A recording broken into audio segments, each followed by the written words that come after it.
This is the World Innovators Podcast with your host, Donna Peterson. I am very interested in the conversation we're going to have today with my guest, Stephanie Gordon. She is the Market Outreach and Project Manager at Harvard Law Executive Education. It's going to be an interesting conversation because, as you can imagine, a reputable brand like Harvard has to be very, very careful about what sources that they'll use for marketing. But also this year, just like lots of other brands, they had to pivot from in-person to virtual events. But the side that I didn't even think about is they have to show their prospects that the experience will be the same with the same quality. So, and I don't mean just the teaching part. There's also the networking aspect and then the collaboration that they do within their program. And so I thought that was very interesting and I wanted to share it with you all. But before we get started, my name is Donna Peterson and you are listening to the World Innovators Podcast, where I talk to innovators all over the world about their businesses, their marketing, what trends are working, what challenges they're having in the climate we're in right now. So let's jump in and get started. Good morning, Stephanie. Good morning. How are you today? Here. I'm good. Good. It's sunny out, so all is good, right? Yes. Wonderful. Well, like I mentioned in the intro, when we talked last week, you brought up a side I wasn't even thinking about. And so my first question to you is, when COVID first hit, what was Harvard Law School Executive Education's, first reaction? What was the first thing you did with your programs? Sure. So I actually joined the team in September. So they've filled me in on all the hoops that they had to jump through when the quarantine started back in March. Unfortunately, they had to cancel a couple programs because they were coming up right after quarantine started. And it was sort of a big unknown of what was going to happen over the next couple of weeks or months. So they canceled a couple programs and focused really on something you've talked about a lot, the relationship management. So communicating very clearly with participants on what the next stages were when we didn't know what to tell them, just being honest about that. And then they quickly jumped into planning for the future. So how could we put our programs online and, like you said, make that virtual experience very similar and replicate the powerful in-person experience that we are known for. So in the fall, we don't really run programs over the summer. So we had a couple months to figure out what to do in the fall. So figure out how to get the faculty teach online, how to run a program. There's a lot of information that needs to be communicated. So our team learned different programs for posting the syllabus and the course materials. And our faculty set up their own little studios in their houses with lights. And some got more fancy than others, but they were all really into it and pivoted very quickly to the virtual experience. And we ran a couple weeks after I started the first online program, the flagship leadership in law firms, optimized for online. And it was a resounding success. Good. Excellent. Yeah, it was really, it was awesome for me to see as sort of a newbie to the team and kind of see the whole exec ed team in action and all of our faculty. And I think we had about 40 participants and they all thoroughly enjoyed it. And I think that one thing that was interesting is we started to see some benefits of the virtual experience versus the in-person. So one thing that was really cool is that a lot of people come in cohorts from their organization, which can be really difficult to schedule. Mm-hmm. So if you need 4 people from your team to come and travel, there's days at the beginning, at the end for travel, and it's sort of a longer time that you're away from work. So people were able to just kind of maintain a lot of their personal and professional commitments during an online program. So even though it's all day, you can take a break and walk your dog or visit your kids. And that has to be hard to get, 10 of your employees on the same schedule, but also all ready to go off to a program And so the virtual offered a little bit of a convenience there. Absolutely. Yeah. Yeah. So, and then I think it creates a bit of a more intimate experience. So when you're sitting at home and everyone's right here in front of you, it feels comfortable and like you're not in a big classroom feeling intimidated by like the more talkative people. So I think we saw kind of more even engagement across the whole group. Oh, interesting. Interesting. Cool. I know I did a virtual conference recently, and I really felt like the speaker was talking directly to me. Mm-hmm. You know, and I know that's just me being silly, but I'm like, look, No. they're looking at me. They're talking only. It was like we were having a one-on-one meeting. So I could see how it's effective, but that other side you just brought up, where people that normally would not speak up now felt comfortable to share their voice and their ideas. Yeah. And you could use the chat if you don't feel like talking. And our faculty worked really hard to figure out ways and to kind of utilize all the collaborative tools that Zoom has and outside technology. So there's a lot of breakout rooms and small group collaboration. We use polls. Some faculty have used the virtual whiteboard so people can jot down their ideas or do kind of like design thinking exercises with virtual Post-it notes. So our faculty got really creative, and people have said that they still feel like they were able to form connections by being in the small groups. And some of our faculty also did like a faculty lounge midday or at the end of the day where people could just hop in and chit chat. Just casually ask a question or something. Yep. Yeah. How wonderful. Yeah. So you could still have that one-on-one interaction with the faculty, which I think is one of the best benefits of these programs because our faculty are amazing. And I think a lot of them were worried about how it would work online, but they're all awesome. And I think it was really, oh, God. I was just going to say, I would think also because you're talking as an executive education, you've got people who are already out in the workforce. And so they're taking your class, but they already have their issues or challenges that they're trying to deal with at work. And if you have time for that lounge time with the professor, you know, you could ask detailed information about your specific, you know, company or law firm. Yeah, exactly. Yeah, nice. A lot of before a program will sometimes ask people to think of what their biggest challenge is and bring that to the program. We have a new program coming up in June called Leading Change for Lawyers. Mm-hmm. And that program is specifically designed to provide small group work where you bring your a challenge to the program and then work through it throughout the week. So, then the goal of every program is to kind of throughout the week be working on an action plan that you actually take with you. And I think what's kind of cool about the virtual is like you can still be working like in the morning or right after the program, and then start immediately applying some of the things you're learning. So, so you're not like going away for a week and then coming back and being like, what am I doing? Like it's hard to get back in the swing of things. So. Well, that's kind of going to my very last question I had for you is because I've always seen in the complaints I've heard, and I've even had them myself, you go to programs or conferences and you get all this great information and you're like, and I know I'm a big note taker. So I'm like, okay, we're going to do this when we get back. I'll even call the office and say, we're going to do this when I get back, you know, but we never implement it. And it's so hard. The biggest complaint is you go, but you never utilize what you learned.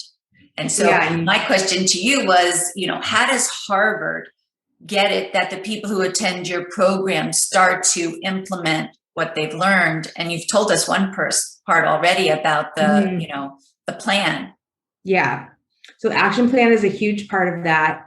Before a program, we have something called the Program Impact Survey, where we send a survey. It's only 2 questions to everyone taking the program. And we ask them what their biggest challenge is right now and what their goals are for the program. Like what do they hope to get out of it? So then we share that information back with the faculty so they can tailor their content for the week to what people are most concerned about. A lot of times there are trends. So we'll start to see like people right now are having trouble managing remote teams or worried about culture.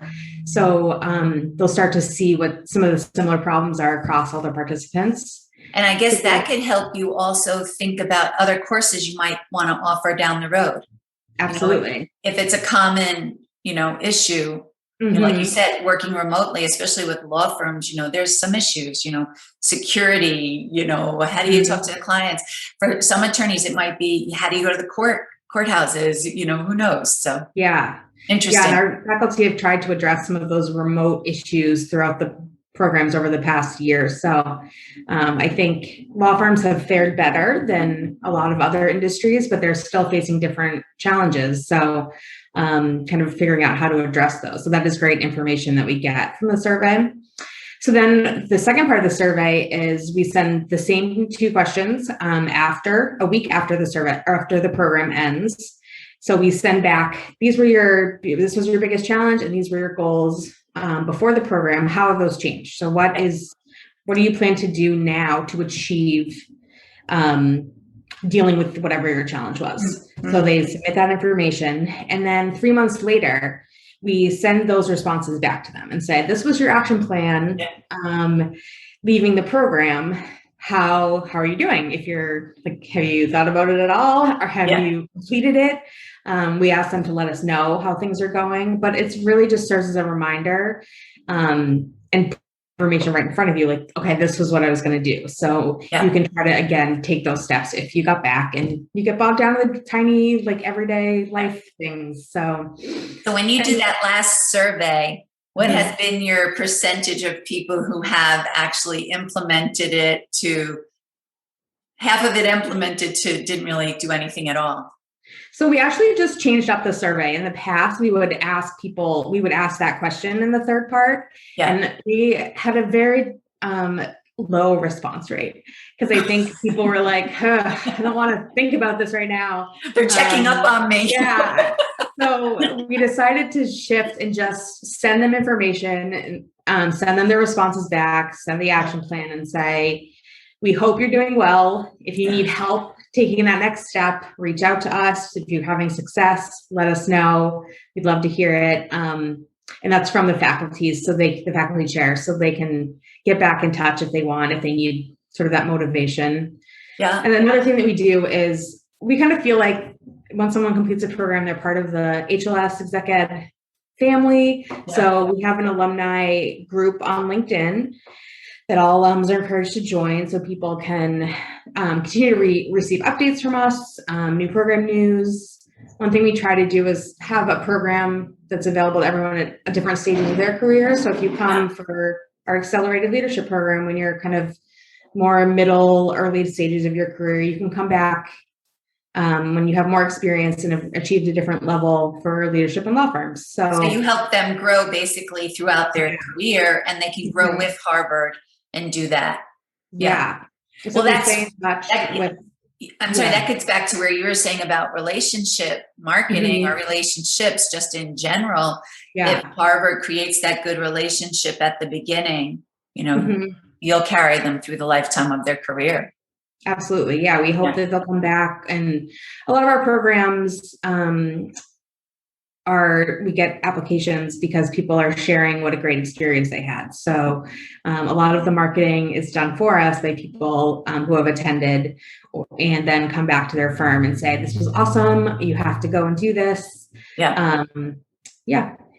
That's great. That's great. Now, I know one of the hurdles you and I talked about was for a prospect who maybe never attended a Harvard program before, or maybe they've attended it in person, but now they're looking at virtual saying, I don't know, I don't think it's going to be the same. I like to be there sitting down with someone in person. And I know you said you used video to do that. And I was wondering if you could tell us a little bit about that, because, video is so big in marketing. You're able to really get your, I don't want to say your feel, but your, your, what's the word I'm looking for? I can't think of it. I don't know. I just keep thinking vibe, like. I'm about to say flavor. I must be thinking about ice cream or something, but like your flavor of your program over. But how did you use video to do that? Yeah. So in the fall, we started hearing, as we were promoting our programs coming up in the spring, we started hearing a lot of people say, you know what, I'll just wait till it's in person again. And we sort of had a feeling at that point that it was going to be a while. We really didn't want people, if you're at a critical point in your career where you need just a little bit of professional development before you can take the next step. You don't want to wait a year or 2 years. We want you to be able to get that now. So we realized we had to really communicate what the experience would be through our marketing, or people would think that it was sort of a lesser product when it really wasn't. Right. Or there's a lot of online classes popping up left and right. And I'm sure at Harvard, you have to show yourself in a different light of why your program's different. Absolutely. Yeah. So we did two things. Our faculty director, Scott Westfall, he's very dynamic on camera, and it's just one of those kind of very sincere people who cares a lot about what we do. So we had him shoot a series of videos kind of outlining just what the program format would be like online and how it would replicate or be very similar to the in-person experience. And then he also talked about some of the benefits of online and why you shouldn't postpone this critical learning that you need to advance in your career. So and we share those videos. We have a quarterly newsletter that goes out to our alums and all of our contacts.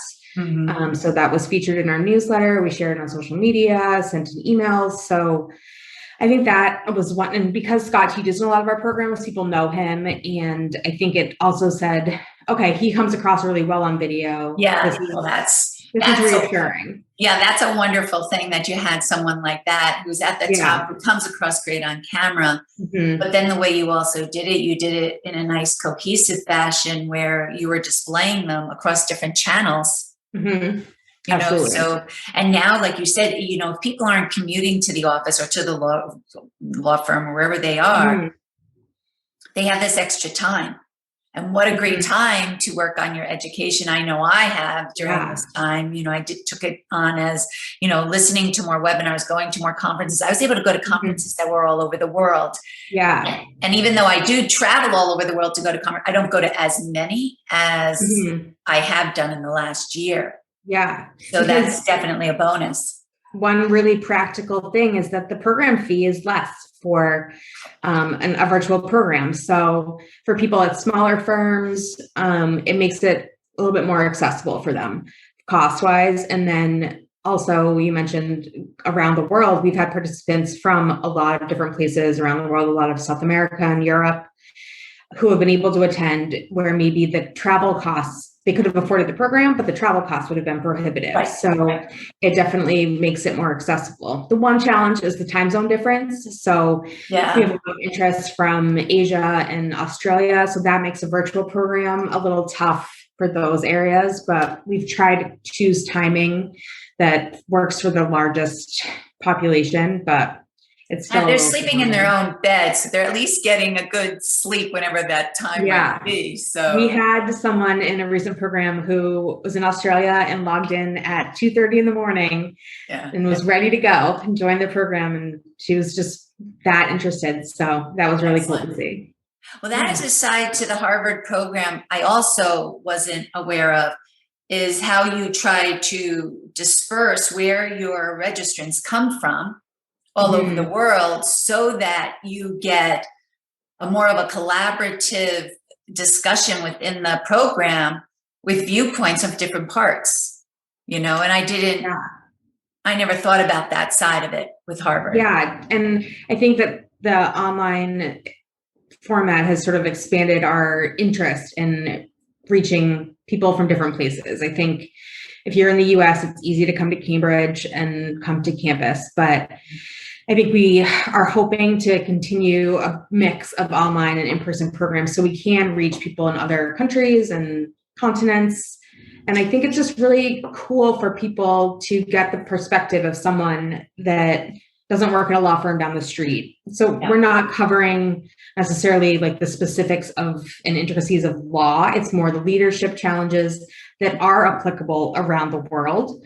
So it really does work to connect and engage with people who are sharing your challenges, but maybe live in Germany or they have a different view. They have a different viewpoint to whatever the challenge might be, or maybe they just had the challenge and the way they went about it was differently. So one question I had for you. So you were saying how now the virtual events are more accessible for smaller law firms. Have you done any marketing towards just the smaller law firms to tell them that, hey, here's this great opportunity to take advantage of this? Yeah, so we've tried to get the word out to as many people as possible, and we highlight the fact that these program fees are significantly lower than the in-person program, but you will get the same benefits. You'll still be able to connect with people from around the world. You'll still get the same learning. You'll have opportunities to connect with faculty. So I think it has to be. And that's probably good, because I would imagine smaller law firms, of course they do, have different challenges than the larger law firms. Yeah, for sure.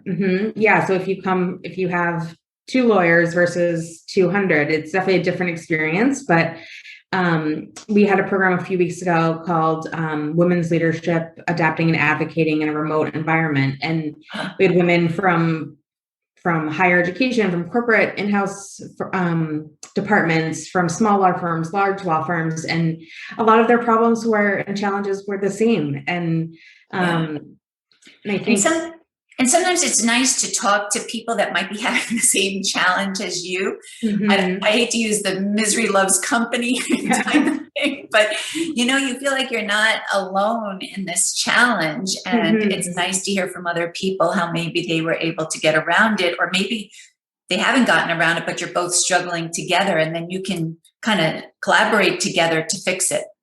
Yeah, absolutely. Yeah. And we've had groups set up their own WhatsApp chats and Facebook groups so they can keep having those conversations after the program ends. And that's really fun to see. Well, that's all part of that. I'm a big proponent of relationship marketing, but it's also just creating a relationship. I feel that since COVID hit, companies have to concentrate on quality, not the quantity. You want to go out to 100,000 people. If they're not interested, you want to go to a small segment, but within that segment, you want to create a relationship with them. It's not always just bombarding them with whatever you're trying to offer. You need to educate them.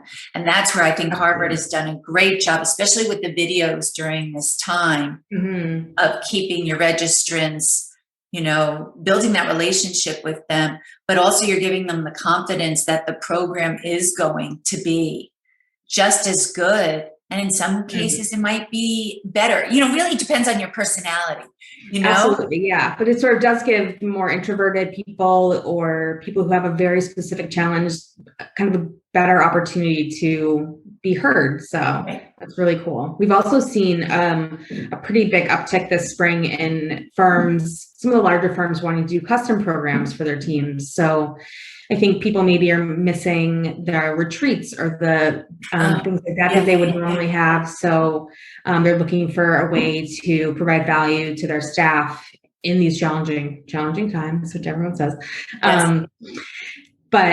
So I think a lot of our business is maintaining relationships with those bigger firms, the professional development staff. We have an assistant director on our team, Femke, who is amazing and becomes like friends with all of these professional development people. So she stays in touch very well. And so a lot of firms are doing 2 or 3 day custom programs.